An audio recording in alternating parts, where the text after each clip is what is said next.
everyone. Good morning. This is Kiran, Community Growth Officer at Fairview School Media. Today I'm privileged to be able to sit along with Ms.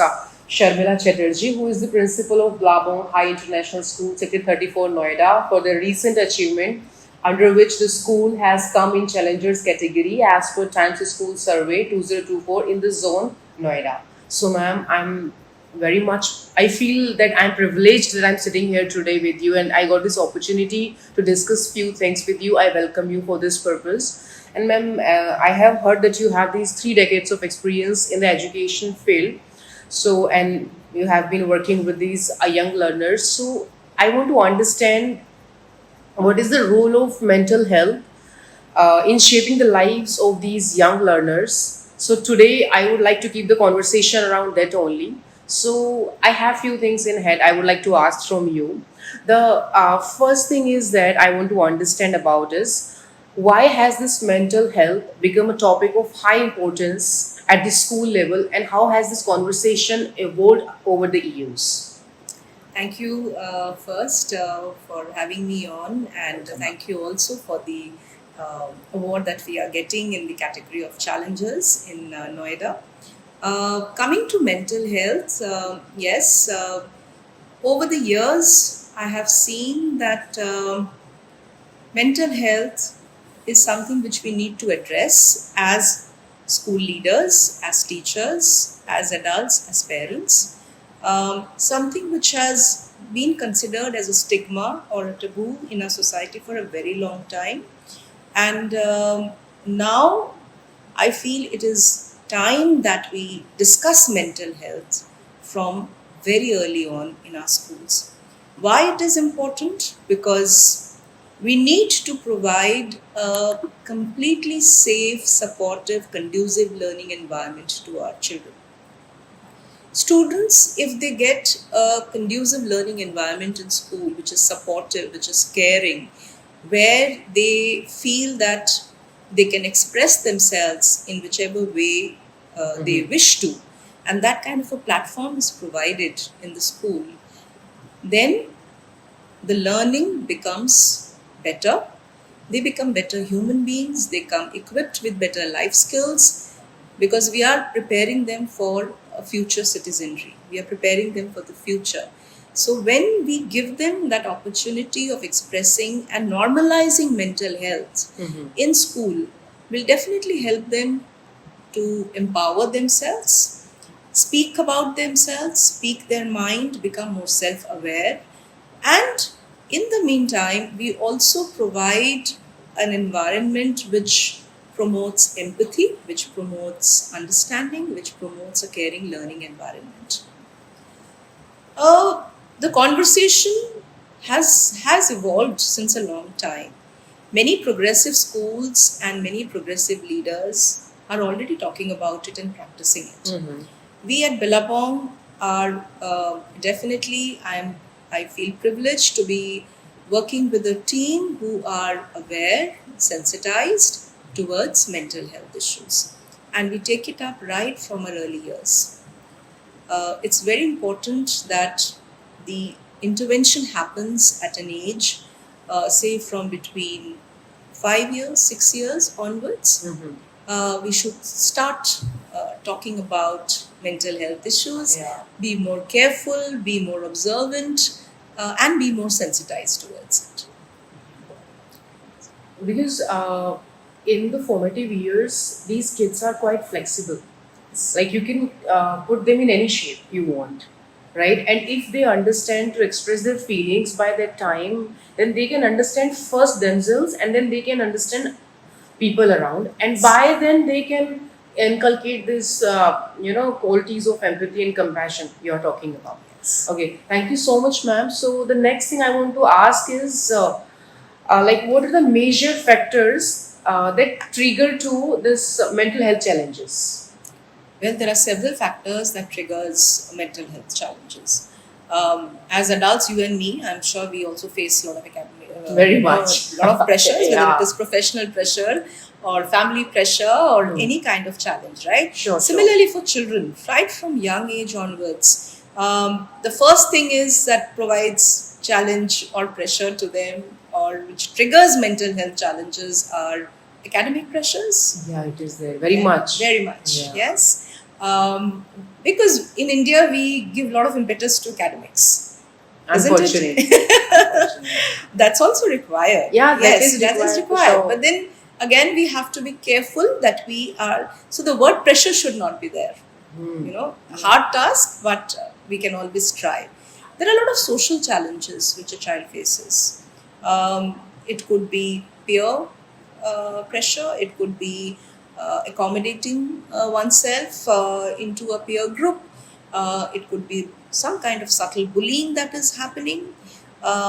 It could be my own self-imaging, which is bothering me. I'm not happy with myself. I don't, you know, I don't look good. I don't look smart. I am. I'm too short. I'm too long. I'm very thin, or I'm very fat. So that self-awareness sometimes creates challenges, sometimes creates problems, sometimes I'm overthinking about it. Of course, family issues. You know, mental health issues, has, if studies are to be seen, it is sometimes genetic, it is sometimes even carried forward. Maybe it is existing in the family, whether in the immediate parents or grandparents, or maybe in siblings or cousins or Yeah. whatever. But family issues, of course, matters, because again, how parents deal, what is the kind of environment that is provided in the family, at home, how much of significance is given to academics and, you know, other aspects, how much parents communicate with the children, what is the kind of environment that is provided in the family. Is a child given an opportunity to express himself and herself openly? Do they talk about family mental health issues openly at home? What is the general conversation around? So if a child is not feeling well, so it is not necessary that I'm always feeling physically unwell. Yeah. There could be something which is, so I may not feel like, you know, talk to anybody. I just want to lie down in my room. I don't want to interact with anybody. There are guests at home, but I don't want to interact. I don't want to go out and play. Do you think the parents should be concerned about it?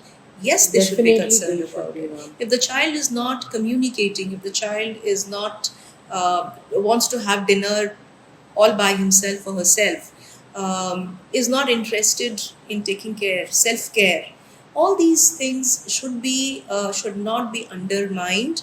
The parents should immediately look into these issues. So family issues also contribute as a trigger to mental health challenges. And then a child's own personal experiences, you know, how I experience, how I perceive a situation, how I deal with that situation.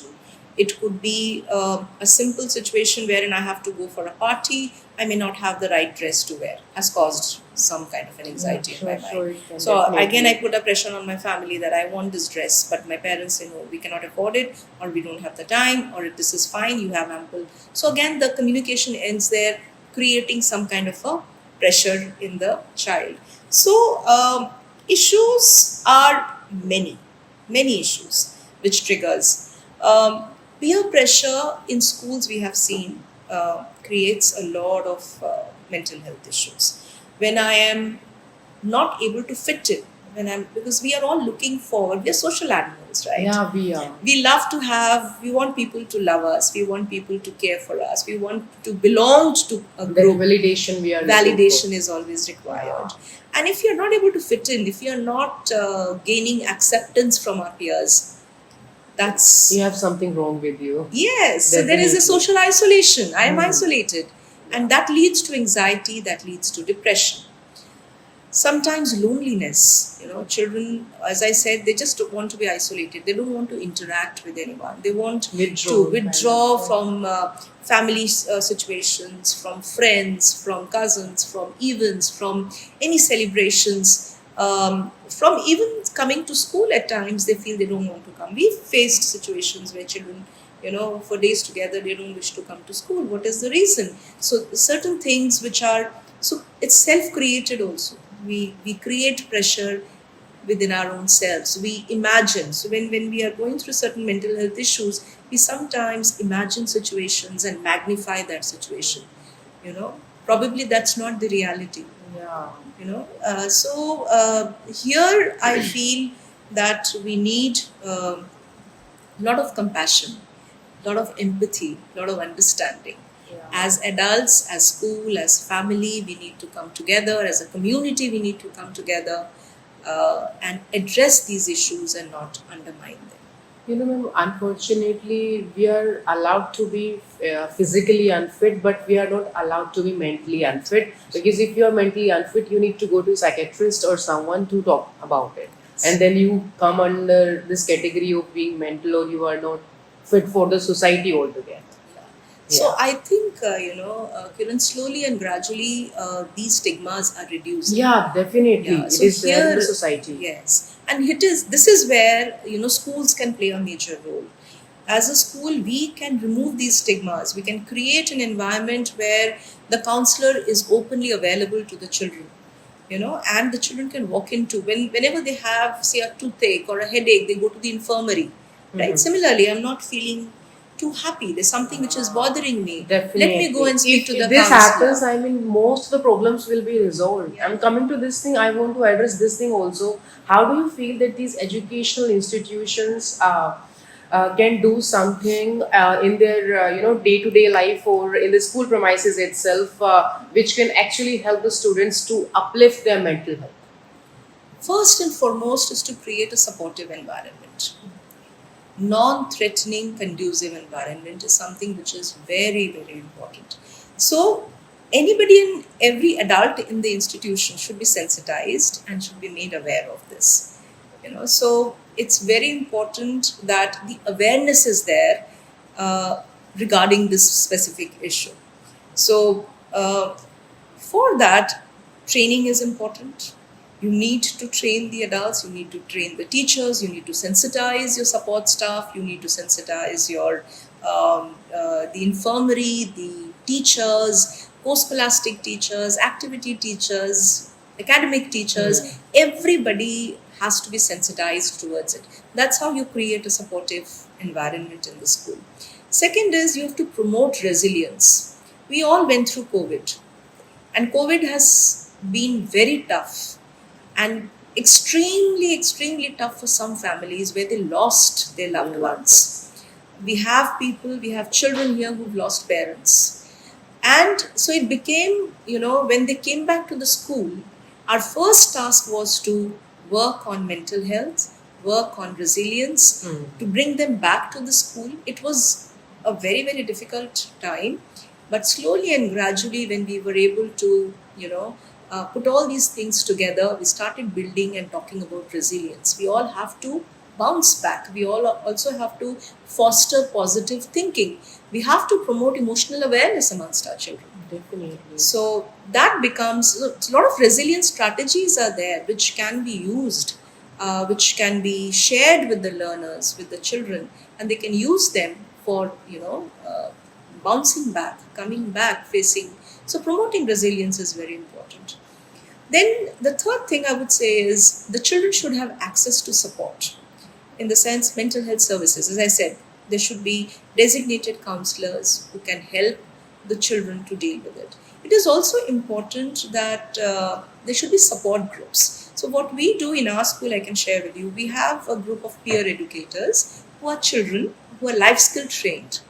So annually we have this program where we have a group of volunteer learners who volunteer to be peer educators, and they undergo training. So they become support groups. So that's how children know that, okay, I can go to this Didi, I can go to this Bhaiya, I can go here, and I can talk because they are our peer educators. So they are identified. Children know about them.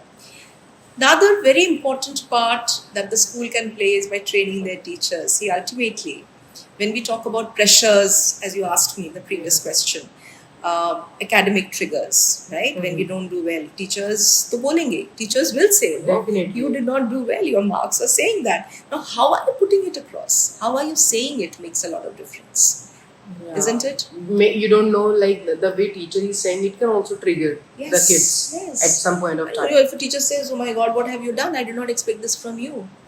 you've done a lot of damage by saying this. Yeah, Yeah. definitely. So Very, very true. So then, how are we putting across the concerns? That also depends. How the adult is behaving, how a teacher is behaving. Is she showing compassion? Is she showing empathy? Is she cared about the child's mental health? That if I say something, how will the child take it up? So we need to be very, very conscious about our words, our actions, our gestures. So for that also, we need to train and sensitize our teachers. As a school, the another important thing that we can do is collaborate. So we are an ecosystem. The school is an ecosystem. You can train your teachers, you have your sensitized parents, you can sensitize your support staff, you can have counselors. But then there are other people who in the community at large are doing a lot of work. So why not take the help of experts? So as a school, we need to collaborate, with organizations who are doing a lot in the field of mental health, because there are certain things which you can deal in school, but there Yeah. are certain levels where you need experts Kind of structure intervention. they can help you Yes, with, no? they can. They can come regularly. They can come periodically. They can come and address your children. They can train your teachers. If required, the parents can be given their references. They can go and meet them. Yeah, definitely. So there are Parent involvement is also involvement is required. also required. So collaboration with experts in mental health, community organizations, participating in mental health programs, support services, all these help and make your school more robust when it comes to mental health issues.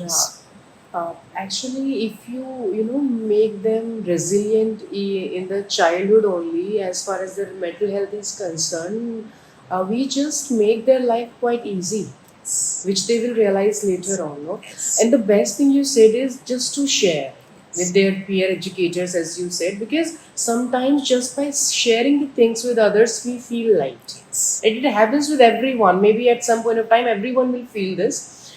But the point is like. When we suffer mentally, we don't understand our feelings. This is the biggest fact, right?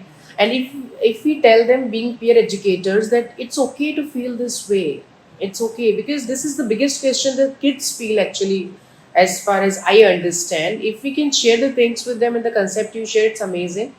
And I hope that you have taken this step. Others will also come and take forward it from here. Thank you so much, ma'am, Thank for you. all the information and the issues we discussed here. Thank you. Thank you so much.